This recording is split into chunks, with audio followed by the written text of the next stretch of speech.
Hello, ladies and gentlemen. Welcome to the debut edition of Cooking School with Chef Alex Cardinale. I'm your host, the one and the only Chef Alex Cardinale, and I'm proud to welcome you to a brand new cooking series here on my YouTube channel, The Legendary Alex Cardinale. So, for many years, I have gone to culinary school. I started culinary school in my vocational high school, and I studied culinary arts all the way until I graduated. So, that was 4 years. And then I went to a culinary college and I studied culinary there for another 2 or 3 years. And then I did some mentorship at a restaurant and a bakery where basically I worked for free. And a lot of people would say that I worked for experience, and that I did.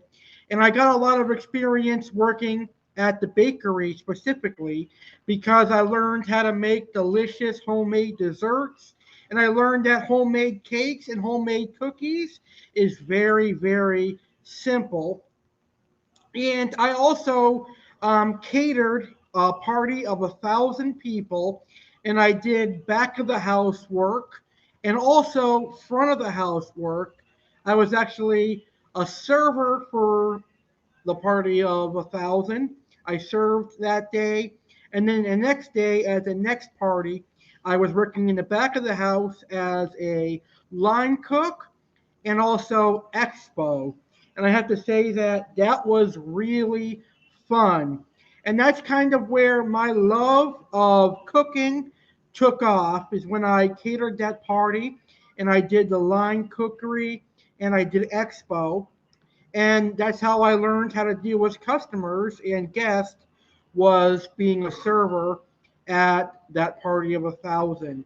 But now I am a host at Texas Roadhouse, and I do cooking videos and baking videos where I utilize my cooking knowledge and my baking knowledge that I learned at culinary school. Who knows, maybe one day I'll take a position in the back of the house of a restaurant once again. But if I do, it'll definitely have to be an Italian restaurant again, because I am very familiar with Italian cooking. I know how to make pastas. I know how to make homemade marinara sauce and the different types of tomato sauce. And I know how to make pretty much everything Italian with the exception of tiramisu. So, anyways, I'm going to take all my culinary knowledge that I have gathered over the years, and I'm going to educate you on how to be a better cook. I want to teach you how to make homemade restaurant quality dishes and desserts in your kitchen with all the stuff that I learned in culinary school. And that's going to happen on Cooking School with Chef Alex Cardinale. I'm going to try to make this a weekly series, and that most likely will be a Sunday night. So, on Cooking School with Chef Alex, you're going to learn how to cook and bake like a professional chef with this new series. Today's topic is going to be on the basics of cooking, which is basically the fundamentals of cooking. And this course was one that I started in culinary school, and it was an 8-month course. So imagine studying this stuff for 8 months. But today, I'm going to break it down in one video and basically talk about the most important things that you need to know. So the first topic today is going to be on a French term in the restaurant industry that is very important when it comes to preparing food in mass quantities. But it could also be very beneficial in the home kitchen. So I'm going to talk about mise en place, and I'm also going to talk about why it's important to follow recipes. My second topic is going to be on food safety and how to prevent foodborne illness or food poisoning. My third topic is going to be on important kitchen equipment. So I'm going to go over the important kitchen equipment you're going to need to cook and bake, obviously. And then I'm going to talk about skills you're going to need in the kitchen and how they'll benefit you. And last but not least, I'll talk about how to avoid injuries in the kitchen and how to stay safe in the kitchen as well. So this is going to be a really fun video. So if you have any cooking or baking questions or any questions on any of the topics that I have today, please feel free to post them in the comments and I will gladly answer them for you. So let's go ahead and get started. And we're going to start with my first topic, and we're going to learn what mise en place really means. It's a French term, and it's really important when it comes to cooking and baking and being prepared. So let's get right to our first topic, which is mise en place. All right. So, mise en place, which translates in English to everything in its place, is a French culinary phrase which means putting in place or gathering. It refers to the setup required before cooking and is often used in professional kitchens to refer to organizing and arranging the ingredients. For example, this could be cuts of raw meat, relishes, sauces, par cooked items like rice or pasta, or broccoli, or other sorts of vegetables, spices, freshly chopped vegetables, and other components that a cook will require for the menu items that are expected to be prepared during a shift. So basically, mise en place is having all of your ingredients by your side while you're either cooking or baking. And the reason it is really important to have everything in place and everything near you is so that you don't have to run and gather an ingredient from the fridge or go and chop up some onions for a recipe that you are using. Because in the restaurant industry, when you are making a dish, let's say you're on saute station or you're on fry station and you're making a dish, you don't have the time to run and grab an ingredient or chop up vegetables or raw meat. You need to have everything prepped and ready to go because you've got hungry guests waiting for you in your dining room. So that is why it is really important to understand what mise en place is. And you could actually use mise en place in the home quick kitchen. It is not only necessary for just restaurants and culinary, you can utilize this in your home kitchen. And I have been doing this in my home kitchen for a number of years, and I am more organized that way. So basically, what you're going to do in your home kitchen, once you've decided on the dish you're going to make, is you're going to set up a large table and place all the ingredients that you need on that table where it's accessible for you. So let's say, for example, I'm making chicken marsala. So on that table, I'm going to have the chicken breast that I'm going to pound out thin. I'm going to have the mushrooms that are already sliced in a bowl. I'm going to have the onions already sliced so that I'm ready to saute. I'm going to have my flour for dredging. I'm going to have my marsala wine. I'm going to have my chicken stock. I'm going to have some olive oil to saute with. And I'm going to have my side dish ready, whether it's pasta or rice or mashed potatoes. So that's really what mise en pois is and how simple it is in the kitchen. And it's going to save you a heck of a lot of time and a heck of a lot of trouble. So making sure that you have all the ingredients on hand before you start cooking is going to be a lifesaver. So my advice to everybody that wants to be a great cook, and if they want to enter culinary arts, is to get used to mise en pois. And that means getting all your ingredients ready before you start cooking or baking. So, in your kitchen, if you have counter space wherever you're going to be cooking on the stove or using your stand mixer, before you even think about starting to cook or bake, make sure you've got all your ingredients on the ready. Because once you start cooking, and let's say, for example, you're making some sort of a pasta dish and you've got your pasta cooking and you forgot an ingredient for your sauce. Well, chances are your pasta is going to overcook and you're going to have to start all over again.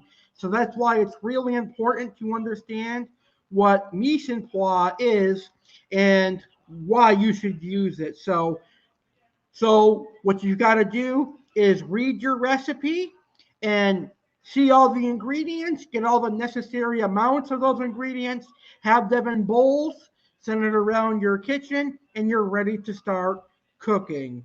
Now we're going to talk about following recipes in the kitchen. Recipes are a vital part in ensuring consistency of a dish and whether the dish succeeds or fails if you properly follow a recipe. So, the importance of following recipes. An important concept stressed in practically every cooking class is that cooking is 10% art and 90% chemistry. And that is 100% correct. Cooking is only 10% artwork and the rest is science. And I would go out on a limb and say that baking is less than 10% art. I would say baking is like 5% art and 95% chemistry. Recipes are to cooks what formulas are to chemists. Important instructions for a consistent result. In the same way that a chemist is only one missing ingredient away from disaster, the difference between a birthday cake and a pancake can be a pinch of baking powder. For consistent results, it is very important for cooks to follow recipes whenever possible. So, one vital cooking element provided by recipes is proportion. A cook may already know the basic ingredients of a pancake batter, which is flour, eggs, milk, and so on, but only recipes supplies a proper ratio between the ingredients. There's a reason why some recipes call for 2 eggs, not one or three. Professional cooks who prepare these recipes already know how much flour can be incorporated into a measured amount of milk, for example. Without knowing the proper balance of ingredients provided by recipes, cooks can easily end up with gluttonous masses of bread dough instead of waffle batter. And I have seen that many times before when a rookie in the kitchen was trying to make a cake from scratch, and she ended up adding way too much flour, and it was like a vanilla bread. So that is why recipes are very important. Another benefit of following recipes is consistency. This is really important in the restaurant industry because, let's say, for example, I work at Texas Roadhouse, and we are very, very strong in our beliefs that our bread, our famous dinner rolls, should be consistent every time you dine at Texas Roadhouse. So we need to follow our bread recipe to the T each and every time. That is why when bakers are hired by Texas Roadhouse, they go through severe training to learn how to make our famous rolls, as well as our famous honey cinnamon butter. Because if one baker at Texas Roadhouse makes the bread another way, and the next baker does it another way, there's going to be no consistency. And that is why following a recipe is really important. We want consistent results when we are using recipes, and that is one of the main reasons we need to follow recipes. An amateur cook may experiment in the kitchen and create a unique casserole or sauce, but it could prove nearly impossible to duplicate. Recipes provide all the technical and artistic elements necessary to produce and reproduce a successful product without fail. Cooks may feel inspired to change some of the proportions or flavorings, but the basic results or the basic recipes will always produce the desired results. So, if you are a beginner in the kitchen, I do not recommend changing or altering recipes for at least a few years. You're going to want to follow recipes to the T until you learn how to be good in the kitchen and you have consistent results with your recipes. I'm able to consistently produce cookies with my recipes. I have my own set recipes that I created. I've got my own red velvet cake. I've got my own Italian cookies. I've got my own M&M cookies, and I've even got my own cannoli cream. And I'm consistent in that because I've altered and I've managed to create my own recipes, which is pretty cool. But if I was a basic cook or a beginner cook, I would follow each recipe to the T until I had consistent results. Okay? So it's very important to understand that. So, important technical notes in recipes include cooking times, temperature settings, signs of doneness, which is for steaks and beef and meat roast, and serving instructions. Perhaps the most compelling reason for cooks to follow recipes is the science of cooking. As stated earlier, cooking is primarily a practical exercise in chemistry. Each ingredient in recipes serves one or more specific purposes, from generating gases to creating glutens to binding other ingredients together. Eliminating one of these essential ingredients also removes the chemistry behind it. While it may be tempting to leave out a pinch of salt, for example, the remaining ingredients may not bond well without it. Many recipes call for ingredients such as baking powder or baking soda for their specific chemical properties.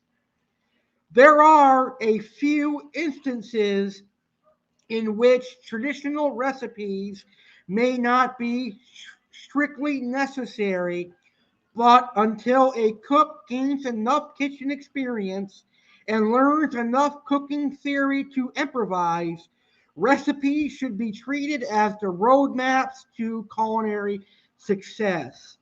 So once you've learned to master recipes after a few years, you can begin to alternate them. But if you're a beginner and this is your first time making homemade cookies or a homemade cake or a homemade sauce, follow the recipe to a T for the best results. Now, one thing I can say to anybody that wants to make cookies, if you are out of baking soda and all you have on hand is baking powder, you can absolutely use baking powder in place of baking soda. Now, you will just need to use 3 times the amount of baking powder in place of the baking soda. So put that in your notes. If you're ever baking and you're out of baking soda, just use 3 times the amount of baking powder. All right. So that was a good first topic. Now we know why it's important to be organized in the kitchen, and we know why it's important to follow recipes. So now we know how to cook properly with being organized and following recipes. Let's talk about serving food safely.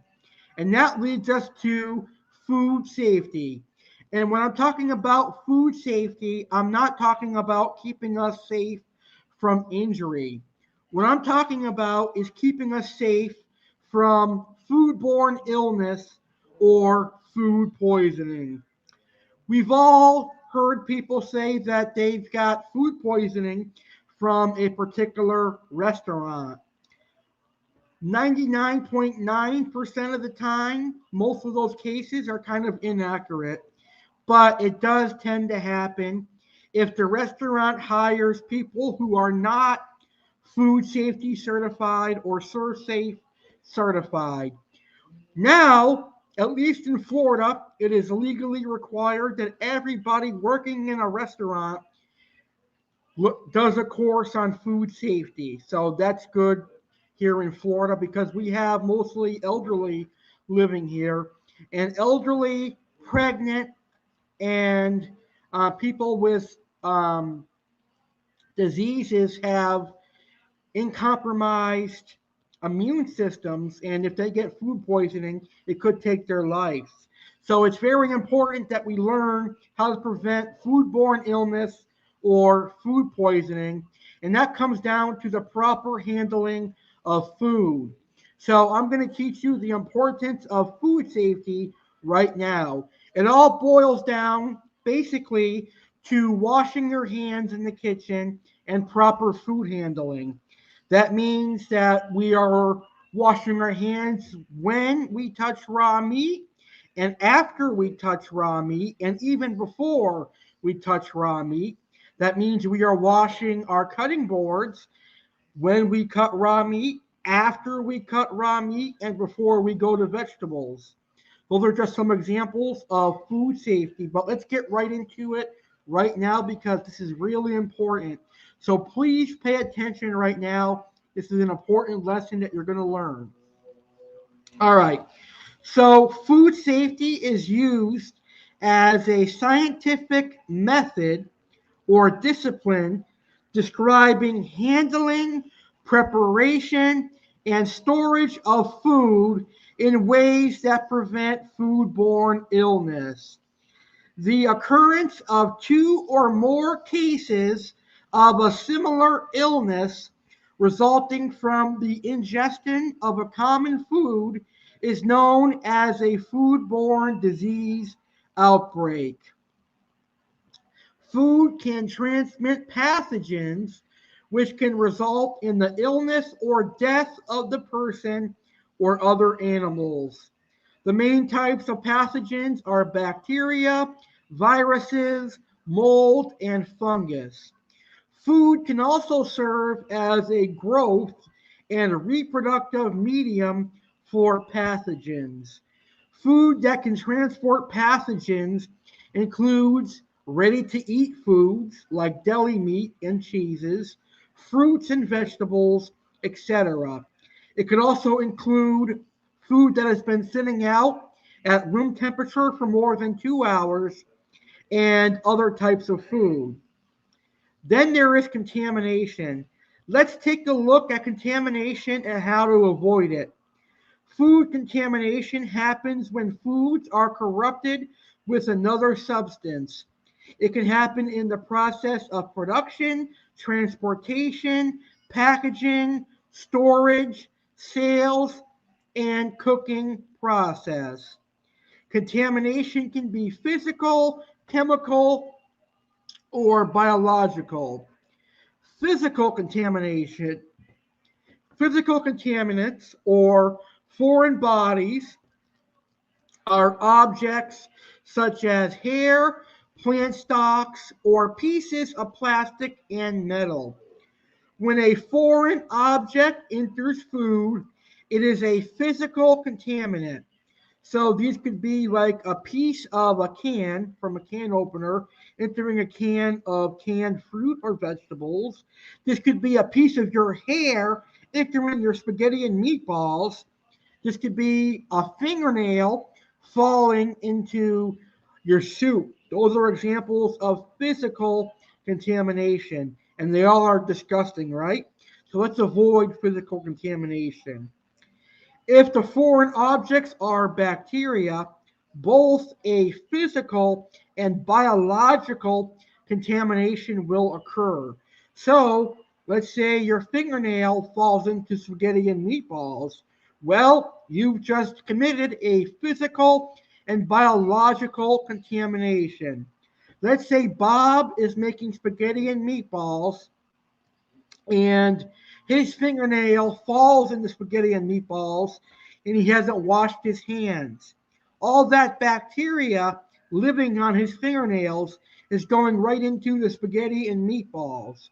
So when you're cooking in the kitchen, especially if you're working in a restaurant, they're going to make you cut your nails. So if you are a male, make sure you have short nails when you are cooking.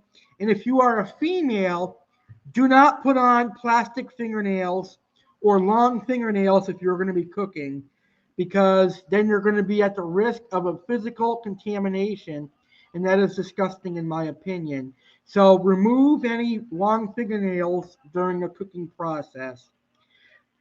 Another type of physical contamination, for example, could be an eggshell falling into a cookie dough.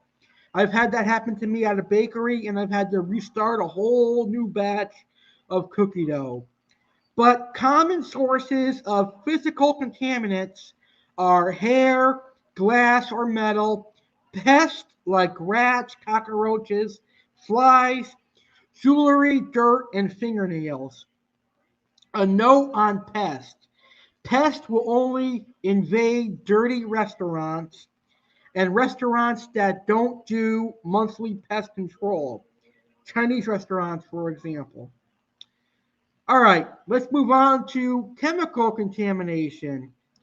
Chemical contamination happens when food is contaminated with a natural or artificial chemical substance. Common sources of chemical contamination can include pesticides, herbicides, veterinarian drugs, contamination from environmental sources, water, air, or soil pollution, cross contamination during food processing, migration from food packaging materials, presence of natural toxins, or use of unapproved food additives and adulterants.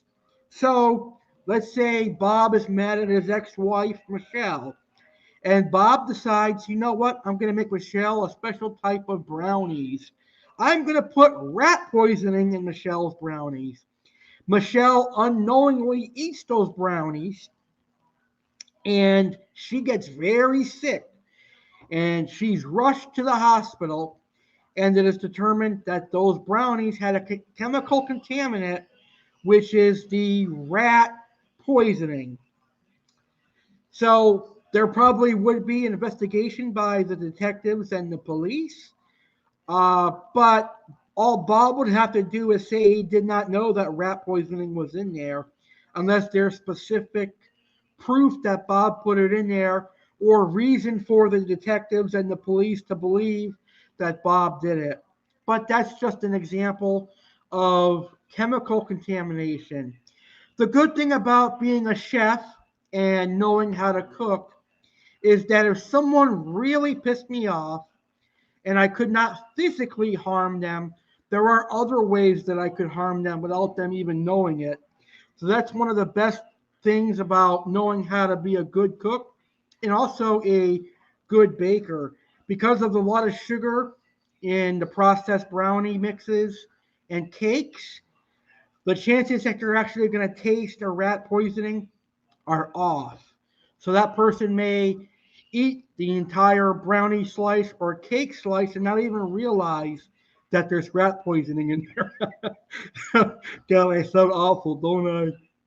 Trust me, I would never do that unless I really hated that person and I wanted them out of my life. Even then, I would not go so far to do that. I probably would pay someone at a restaurant to do it rather than cook it myself. But that's just an example of chemical contamination. Now let's talk about biological contamination. It happens when the food has been contaminated by substances produced by living creatures such as humans, rodents, pests, or microorganisms.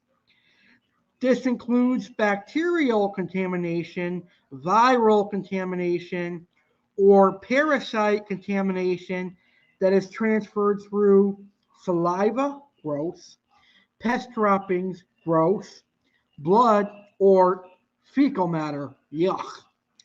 Bacterial contamination is the most common cause of food poisoning worldwide. If an environment is high in starch or protein, water, oxygen, has a neutral pH level, and maintains a temperature between 5 degrees Celsius and 60 degrees Celsius, which is the danger zone, for even a brief period of time, which could be 0 to 20 minutes, bacteria are likely to survive. So, a good example of a biological contamination is putting raw chicken next to lettuce. Raw chicken juice is going to contain salmonella, and that lettuce is going to get salmonella, which can cause a person to get salmonella food poisoning. All right, so now we know about the different contaminants. Let's learn how to avoid foodborne illness. The first thing you're going to need to know about how to prevent foodborne illnesses is you're going to wash your hands. Washing your hands is really important. Proper hand washing can prevent the spread of pathogens. Wash your hands before, after, or wash your hands before touching food, after touching food, and before touching another food. Other food safety techniques won't be nearly as effective if they are not combined with good hand washing. Good hand washing begins by scrubbing your hands under your fingernails and your lower arms with soap. Dry your hands with a paper towel. Remember to clean and sanitize. Using clean and sanitized tools, surfaces, and utensils prevents the spread of harmful bacteria. Cleaning includes using soap and water to remove food, dirt, and pathogens. Sanitizing follows cleaning, killing the bacteria on the clean environment. It's important to start with a clean prep station, but equally as important to clean and sanitize after 4 continuous hours. Now, in the home kitchen, it's very unlikely that you're going to be cooking for 4 hours straight unless you're hosting a big party or Thanksgiving. But oftentimes in the kitchen, after you're cooking, Just make sure that you clean your area where you cook and prep food and sanitize it. Equipment and surfaces should also be cleaned if there is risk of cross contamination. Cross contamination occurs when pathogens are unknowingly transferred from one surface or piece of equipment to another or food, which can be potentially harmful. Be sure to clean and sanitize cutting boards after handling raw meat, poultry, fish, or seafood. Wash all fruits and veggies before placing them on surfaces that will not be cleaned or sanitized before use. Cross contamination can occur when someone cuts raw chicken on a cutting board and then cuts mushrooms. Bam, there's cross contamination. So realize that each time you use a cutting board to cut raw meat, you're going to need to clean and sanitize it before you get to your produce or other types of food. So that is really, really important. So keep that in mind, my wonderful friends. All right, let's talk about how to ensure food is safe for your family. Food safety for families occurs at 4 levels. The first level is purchasing the food. Buy fresh and clean food products. Check the label for the expiration date of packaged foods. Don't buy foods that are past their expiration date. Read the label for the nutritional value and ingredients of packaged foods. Do not buy food, including meat, poultry, and fish, that smell or appear strange. Avoid buying unpasteurized dairy, juices, or ciders because they have a high percentage that they're carrying bacteria that could be harmful. Buy eggs that are clean, uncracked, and belong to grade A or double A. Avoid buying fruit with broken skin and check for leaks, tears, or any defects in packaging. It goes without saying that if there's any leaks, tears, or defects in packaging, don't buy that food. Now, the next step is storing the food. Store food products at the appropriate temperature. Keep meat, chicken, and fish in leak proof food grade containers or bags. And the most important thing, keep raw foods with raw foods and cooked foods with cooked foods. In other words, keep raw food with raw food and keep cooked foods with cooked foods. So, in other words, I was supposed to say keep raw and cooked foods separately. What a dumbo I was for repeating myself. But anyway, another way to properly store food is if we're going to be putting away leftovers, letting them cool off for about an hour before putting them in the fridge. Next up, we've got cooking. Cook food in food safe cooking vessels. Wash raw produce properly before cooking. Produce is the only raw food you should be washing before cooking. Because if you wash poultry, chicken, seafood, or fish in your sink, you're getting raw meat juice in your sink, which is what you don't want to do. Wash hands with soap and water before cooking or preparing food.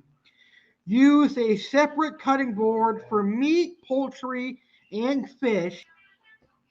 And you're going to want to thaw frozen meat, poultry, and fish in the microwave. Do not do it at room temperature because doing it at room temperature puts the food in the temperature danger zone and cook immediately. Now, you could defrost your frozen meats in the microwave or you could put it in the refrigerator for the next day. Cook food at proper internal cooking temperature and time to kill any germs. And in a second, I'm going to go over the proper internal cooking temperatures. Keep storage containers, refrigerator, and cooking areas clean and sanitized.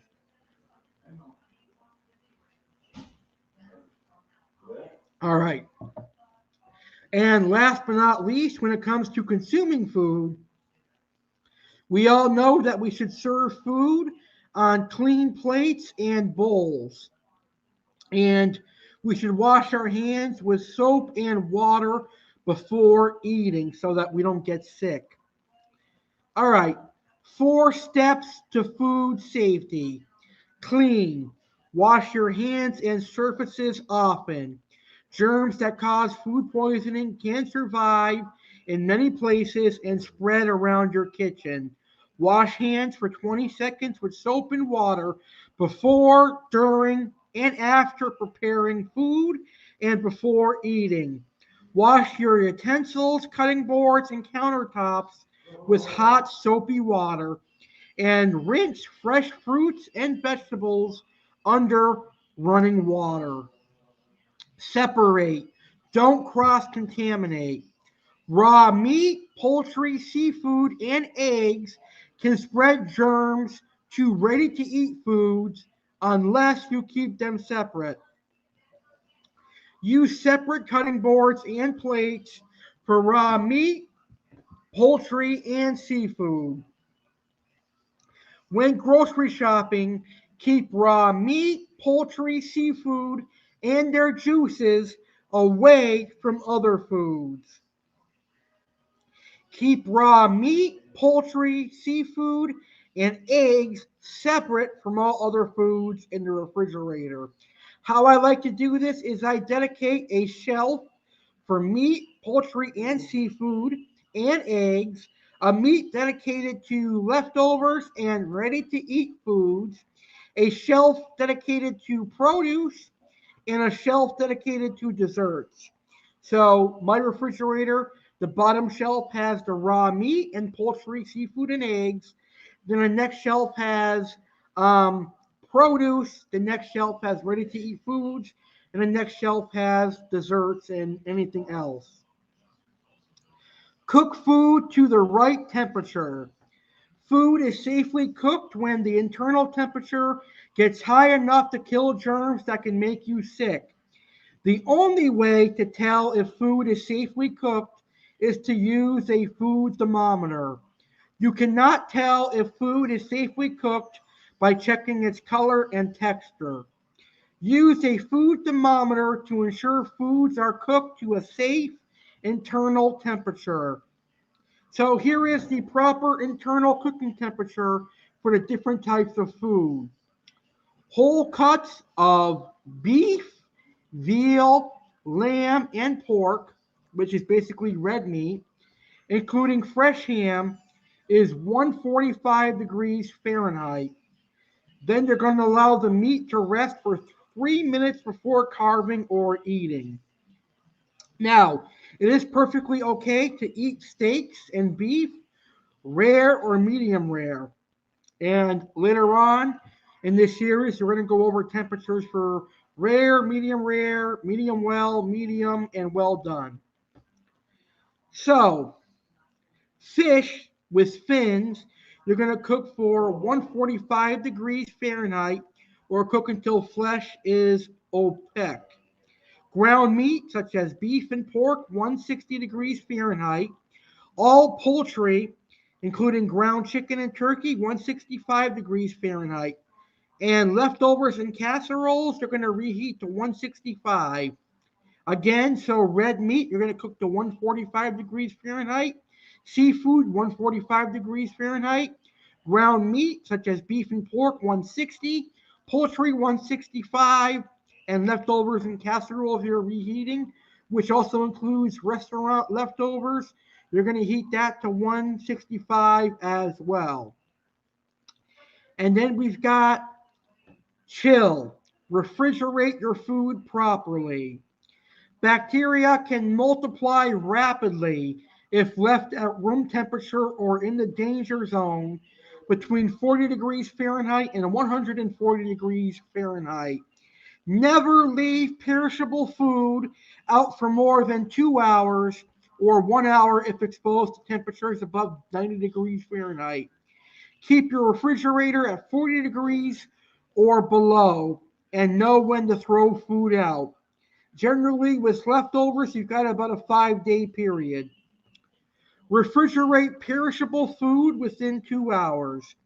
If the food is exposed to temperatures above 90 degrees Fahrenheit, like a hot car or a picnic, refrigerate it within 1 hour. Thaw frozen food safely in the fridge, in cold water, or in the microwave. Never thaw foods on the counter because bacteria multiply quickly in the parts of the food that reach room temperature. All right. And that, my friends, is how to avoid foodborne illness and how to keep food safe. That is probably the longest cooking course that I'm going to teach you is food safety, and it is really important.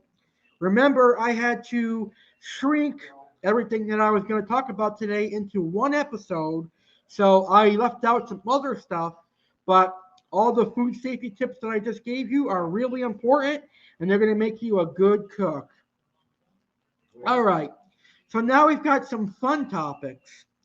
Right now, we're going to talk about important kitchen equipment you need to have if you want to cook. So let's get right into that.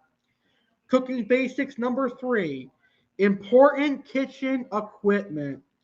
So, you're obviously going to need a stove and an oven. On the stove, you're going to boil, you're going to poach, you're going to fry, you're going to saute. And in the oven, you're going to bake and you're going to roast. So, you definitely need a stove and an oven. You definitely need a refrigerator and freezer to store your food. You're definitely going to need a microwave to defrost your food as well as reheat your food. You're going to need a KitchenAid stand mixer. Now, if you're not big into baking desserts, you don't need a KitchenAid stand mixer. But if you want to learn how to make cakes and other type of desserts, you're definitely going to want a KitchenAid stand mixer. You're going to need a griddle, an indoor griddle, and you're going to want a grill for your outside. The griddle you can make Philly cheesesteak and breakfast with, like pancakes and French toast. And your grill you can have barbecues, like hamburgers, hot dogs, chicken, ribs, etc. And some optional stuff you can have in your kitchen beside the stove and the oven and the KitchenAid mixer and your fridge and your freezer and your microwave and your griddle is a dishwasher, which will save you time and save you the hard work of doing dishes. And there are some optional kitchen equipment that you can have. If you're like me and you love homemade waffles, get yourself a waffle maker. Say goodbye to Eggo and the frozen waffles. You want to become a good chef? Learn how to make a quality waffle. And you can do that by getting a waffle maker. And even the waffle batters that you get at the store, those are good. It tastes even better when you doctor them up by adding sugar and vanilla to them. So I love homemade waffles, and if you do as well, consider getting a waffle maker. You definitely should consider getting an air fryer. If you love fried foods, but you don't want all that oil, the air fryer is for you. And I'm going to do an episode on Cooking School with Chef Alex talking about the advantages of air frying. All right. So now we know about all the cooking appliances that we need. Let's get into the cooking equipment that we need. We're going to need several pots and pans. You're going to want some large stock pans to make sauces and big dishes like rice pilaf, pasta, soup, homemade stocks, etc. You're going to want some saute pans to fry in and saute in. You're going to want some little soup pots to make soup and rice, etc. You're going to want some cookie trays, cookie sheets to make cookies and bake meats and stuff on. You're going to want some round cake pans to make a rectangular cake and bake as well. You're going to want a pie pan to make pies. You're going to want, let's see, you're going to want, what else is there that you need? Pretty much that's everything that you need, basically. Pots and pans, baking sheets, which are cookie trays, rectangular pans, rectangular baking trays to cook in the oven with, and all that other good stuff. Now, there are little appliances that are going to be your friends. And now I'm going to show you them. I've got some of the equipment right here with me. And we're going to start with my friend Whiskey. So here's Whiskey. This is a culinary whisk. And what you use this for is to whisk air into whatever product you're working with. So let's say, for example, we're going to make a French toast, for example, and I need to scramble the eggs. This is what you're going to use. Also, you could use this to make custards, like for bread pudding or vanilla custard. You're going to want to use a whisk. Or if you're making a homemade sauce and you've got a roux going, you're going to want to use this guy, which is a whisk. So you can find a whisk at any store, or you can go to Restaurant Depot and get a restaurant quality one. And I ended up getting this one at Restaurant Depot as well. And I've got several of these from my years at culinary school. So I've got like at least 10 of them. So they always come in handy. So a whisk is really important. The next important thing, I call this Mr. Dexter. He's my best friend. And the reason he's my best friend is he cuts everything for me. He helps me cut produce. He helps me cut meat, seafood, even pieces of cake. And what he is actually a chef knife. A chef knife is basically a utility knife that you use to cut everything from bread to meat to produce, etc. So if you're only looking to use one knife, then I recommend getting a chef knife. And a good brand is Dexter. Dexter is actually a restaurant brand that supplies restaurant chefs with chef knives. And this is where I got mine. I got this from culinary school. So if you're thinking about becoming a chef, you're going to need a good chef knife. And I recommend Dexter. Dexter is a good brand of chef knives. And you're going to need to learn knife safety and proper knife skills, which I'll teach you eventually. All right. Now, this is called the spatula, and you can use this to flip burgers. So if you want to work at McDonald's, you already know how to use one of this. You can use this to lift up cookies off cookie trays.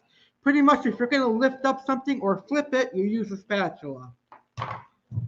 Next up, we've got tongs. I did not say thongs, folks. I said tongs. You use these for cooking, sauteing, and also for salads and cooking spaghetti. Tongs are very beneficial in the kitchen. Let's say, for example, we're making chicken marsala. I can flip the chicken with this when I'm cooking and have a good time. So you're going to want to use a good tong. Tongs are your best friend in the kitchen. All right. What else do I have here? I've got a ladle.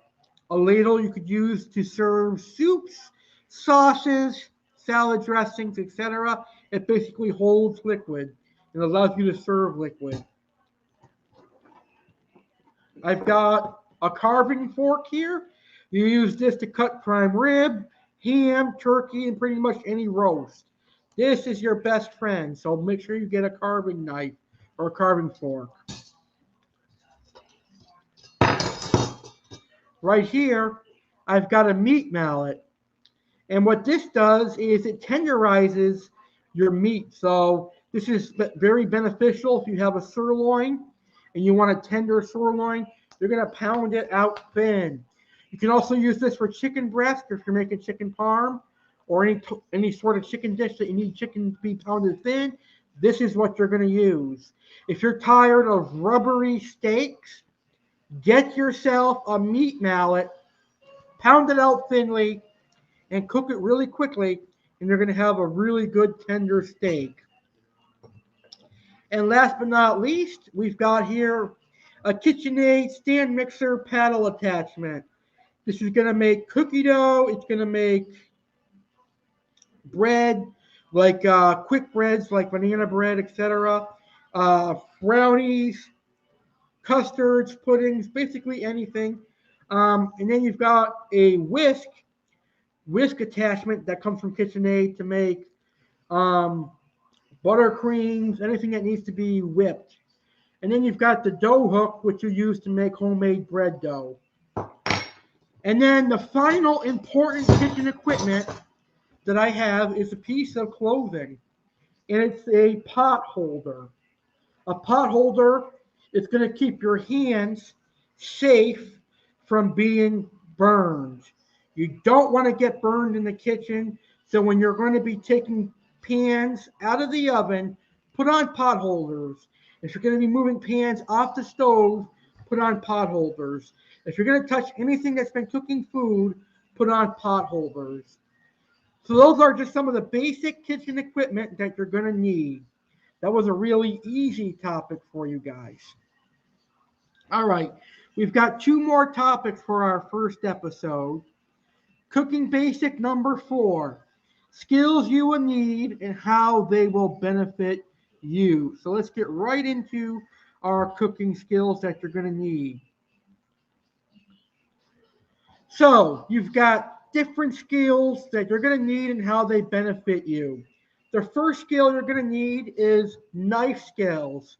And knife skills are really important because they're going to keep you safe. So you need to learn how to properly grip a knife. And I'm going to try to show you on camera. I'd probably be a better person showing you how to do this in person, but let's try it. So right here I have the knife. Never, ever do you want to cut anything holding your knife like this, because the knife is gonna slip and slide, and you could get injured that way. So the proper way that you grab a knife, and the way that I was taught, is to take your hand, put your 2 fingers right here, and keep like you're gonna throw a punch. So basically, you're gonna act like you're gonna throw a punch, but you're going to keep your hand around the top of the knife, your 2 fingers there, and your other 3 fingers are going to go where the handle is. So that way you can slice your vegetables or whatever you're cutting. So it's really important. I'm going to try to get the actual chef to teach knife skills. I don't think I'm conveying my message properly about proper knife skills. So I'm going to try one more time. So the proper way to handle a chef knife or any knife is to act like you're going to throw a fist. So you're going to put 2 fingers here, and the other 3 are going to go on the handle, and then that way you could just slice. Never put your fingers near the blade, or you're going to cut yourself. But like I said, I'm going to have a guest come on here to talk about proper knife safety. So knife skills are one of the most important skills that you're going to need to learn so that you can chop vegetables properly and slice meat properly as well. And then we've got homemade stocks. On this month's edition of Ask Chef Alex Live, I gave you some tips on how to make a homemade chicken stock and also a homemade beef stock. Check that out, because homemade stocks are going to make your life a lot easier. You don't need to go to the store to buy broth anymore when you've got homemade chicken stock and homemade beef stock. Making homemade sauces is an awesome skill to have. Making a homemade marinara sauce, Alfredo sauce, marsala, and pan sauces is going to help you in the long run. So make sure you guys study how to make homemade sauces, and I'm going to teach you that over the next couple of months. Then you've got making eggs. Eggs is a huge skill, believe it or not, and I'll show you how to do that. And then you've got meat, poultry, and fish.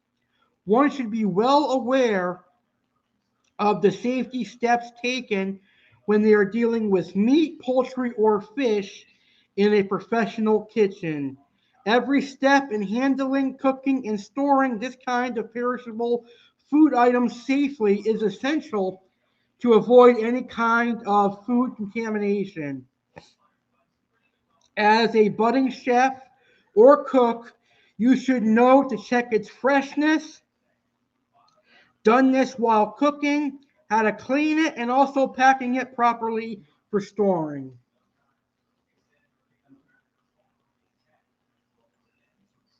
All right. The next skill is vegetable sanitation. Managing fruits and vegetables are also as important as handling meat. With the amount of food being prepared in the commercial kitchen, each and every ingredient should be carefully handled before it is being used for cooking. When it comes to fruits and vegetables, its freshness should be checked properly to ensure that it is clean and undamaged to avoid any kind of food poisoning. All these skills you're going to learn right here on Cooking School with Chef Alex. So don't you worry one bit. Now we're down to our final topic. And this one is really important. It's really simple, but trust me, people have gotten injured in the kitchen before. Cooking basics number 5, how to stay safe in the kitchen. So, learn how to properly use a knife. Again, knife skills come into play. Knowing how to properly grip a knife is really important. So again, you're going to put your finger like you're grabbing an orange, and then you're going to act like you're throwing a fist. So 2 fingers go here, and then, wait, let me fix this. It's hard to explain. So 2 fingers go here, and then 3 are going to go in the back, and then that's how you chop. But I'll try to get someone better to explain. So knife skills is really important. Wear safe clothing and footwear. Be careful of what you wear while cooking or baking. Long sleeves, hair, scarves, and jewelry can catch fire or tug at pots and pans, causing them to fall off the top of the stove. Keep a first aid kit in the kitchen. A first aid kit is not only important for the bathroom, but you should also make sure you have one handy in the kitchen as well. It should include gauze, burn cream, scissors, and the phone number for your doctor and nearby hospitals. Trust me, a first aid kit in the kitchen is important. Trust me, when I was 12, I suffered a 3rd-degree burn, and a first aid kit helped me out tremendously. You're going to want to clean up any spills to avoid anyone from falling and getting injured. You're always going to want to use pot holders when you're taking stuff off the stove or out of the oven.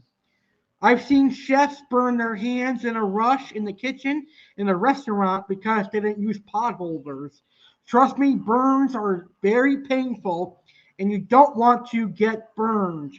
Also, never use a wet pot holder because a wet pot holder is going to draw heat. So make sure your pot holder is very dry when you're picking up hot items. Keep kids away from a hot stove or cooking equipment. And understand fire. Most fires thrive on oxygen, so smothering a fire with a wet rag or pot cover works well. Grease fire requires special handling. Use baking soda, salt, or a pan cover to put out grease fires. Never use water. Microwave fires can be managed by unplugging the microwave, and oven fires should be tackled with a fire extinguisher or baking soda if a fire extinguisher isn't available. One of the major causes of oven fires are because no one cleans their oven. I like to tell people every other month you should be cleaning your oven because your oven is probably going to have raw meat juice. As the meat cooks, the juice is going to leak into the oven and it could have cake batter and other stuff that's going to bake right into the bottom of your oven. So to avoid stove fires, clean your oven every other month. First, you can get some oven cleaner spray it in the oven, and then scrub it, and then turn on your self-cleaning function on your stove and your oven, and it'll be crystal clean. So make sure you clean it every other month. Next, never get in over your head with a fire. Call 911 as soon as the fire breaks out and do your best to control it until the professionals arrive. When in doubt, leave your home immediately and let the firefighters handle a fire you think has gotten out of control. Sorry, guys, my throat's getting raspy for talking for an hour.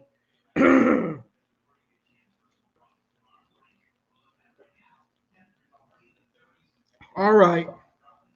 So, that is the debut of Cooking School with Chef Alex Cardinale. I hope you guys enjoyed today's episode, and I hope you learned a lot about the basics of cooking. I can talk a lot about cooking, which is why I think this Cooking School with Chef Alex is going to be a great segment here on the legendary Alex Cardinale YouTube channel. So, next Sunday is going to be my next episode of Cooking School with Chef Alex Cardinale. And next Sunday, we're going to talk about cooking. I'm going to talk about the different cooking methods. I'll explain to you what sauteing is.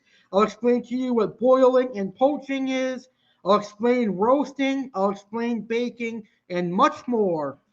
Also, next week will be the first episode of Cooking School with Chef Alex to feature a couple of recipes. So if you enjoyed the debut of Cooking School with Chef Alex Cardinale, you're going to love the second episode. So that's going to take place next Sunday, 10:30 p.m. Eastern, 7:30 p.m. Pacific. And my next episode of Ask Chef Alex Live is going to be supersized. And it's going to air on February 9th. So on February 9th, I'm going to do my supersized Ask Chef Alex Live. It's going to be Valentine's and Super Bowl 56 themed.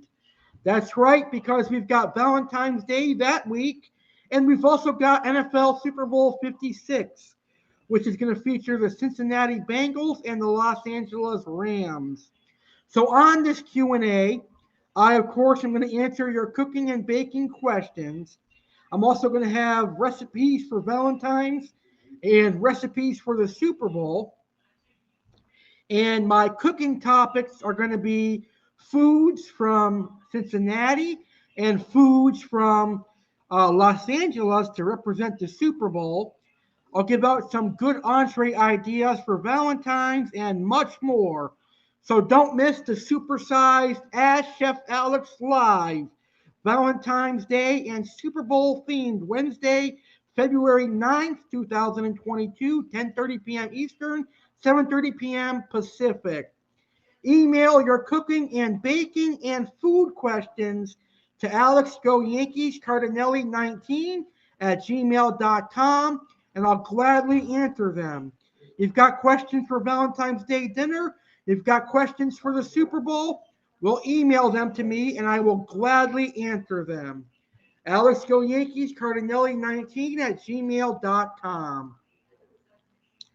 All right, guys, I would like to thank you for tuning into the inaugural episode of Cooking School with Chef Alex Cardinale. I hope you enjoyed this wonderful edition of Cooking School with Chef Alex. If you did enjoy today's episode, please be sure to share today's episode on social media. Share it with your friends and your family so that they too can check it out and enjoy it for themselves.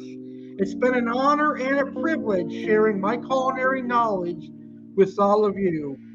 Subscribe to my YouTube channel, The Legendary Alex Cardinale, for all my other awesome videos and to catch next week's edition of Cooking School with Chef Alex. With that being said, enjoy some delicious food, get cooking, and have a great time cooking and baking. Chef Alex Cardinale saying have a good night, have a great week, and thank you for watching the inaugural Cooking School with Chef Alex. Good night, everybody.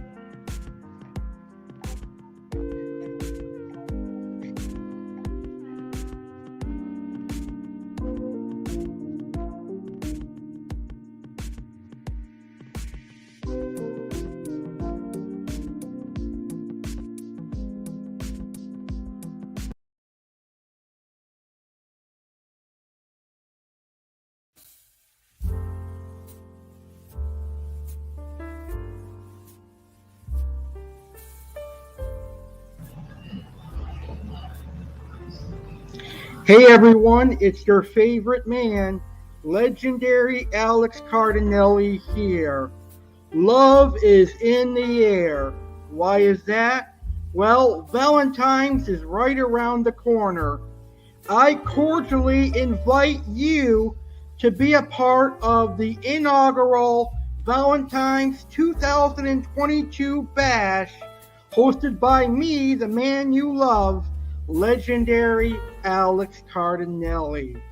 Come be a part of the inaugural Valentine's Day Bash live Saturday, February 12th, 2022 at 10:30 p.m. Eastern, 7:30 p.m. Pacific. Come celebrate Valentine's in style with me, Legendary Alex Cardinale. I have a lot of fun action planned on Valentine's weekend with the Valentine's Bash. Chef Alex Cardinale is going to make an appearance on the Valentine's Bash. You can see Chef Alex Cardinale make a perfect Valentine's breakfast as he makes red velvet waffles with a delicious cream cheese icing that is going to make your mouth water. Really delicious. And I'll also make my homemade chocolate lava cakes. Chef Alex will appear on the Valentine's 2022 Bash, and you can only see Alex make the red velvet waffles with the cream cheese icing and the homemade chocolate lava cakes on Valentine's Bash on Saturday, February 12th at 10:30 p.m. Eastern, 7:30 p.m. Pacific on my YouTube channel, The Legendary Alex Cardinale. Also planned for the Bash, I will discuss my ideal soulmate. I will discuss fun Valentine's Day activities that you and your partner can do on Valentine's Day and more. So this is going to be an awesome night for love and fun. Happy Valentine's, everybody. Join me live Saturday, February 12th at 10:30 p.m. Eastern, 7:30 p.m. Pacific, right here on my YouTube channel, The Legendary Alex Cardinale.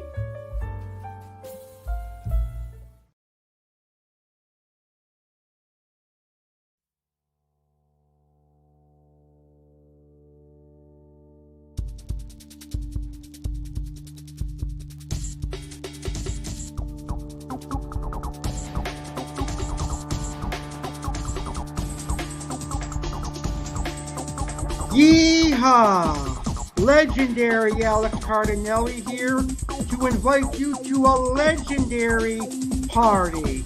It's the biggest party of the year. March 6, 2014, I created this here YouTube channel. On March 6, 2022, I will celebrate my 8th year as a YouTuber. And you're invited to the biggest party of the year. Live Sunday, March 6, 2022 at 10:30 p.m. Eastern, 7:30 p.m. Pacific. It's my 8th-year YouTube anniversary, and it airs live exclusively on my YouTube channel, the legendary Alex Cardinale.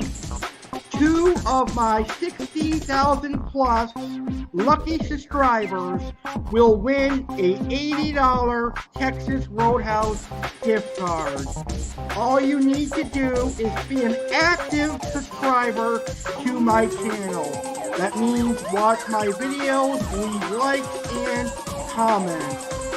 8 of my most active subscribers will be put in a drawing, and the 2 that get picked live win the $80 Texas Roadhouse gift card. There will be 4 legendary special guests. 2 of those special guests will be tropical fish keepers. The first confirmed special guest is Bob from Aquatic Rarities in Boca Raton, Florida. Bob is the owner of Aquatic Rarities, aka Malone's Monsters. I am proud to announce the interview will be filmed from his fish store, Aquatic Rarities, which is going to be awesome. There's going to be an appearance from legendary Alex Cardinale, Aqua Alex Cardinale, Chef Alex Cardinale, and WWE fanboy Alex Cardinale. Mick Foley has nothing on me. You will see the 4 personas of Alex Cardinale. Chef Alex Cardinale will show you how to cook a delicious medium rare prime rib, and he'll be baking a Twix cheesecake and Reese's peanut butter cake to celebrate 8 years as a YouTuber. Aqua Alex Cardinale will discuss all the fish species he's kept over the past 8 years, and he'll have other fish keeping surprises for you as well.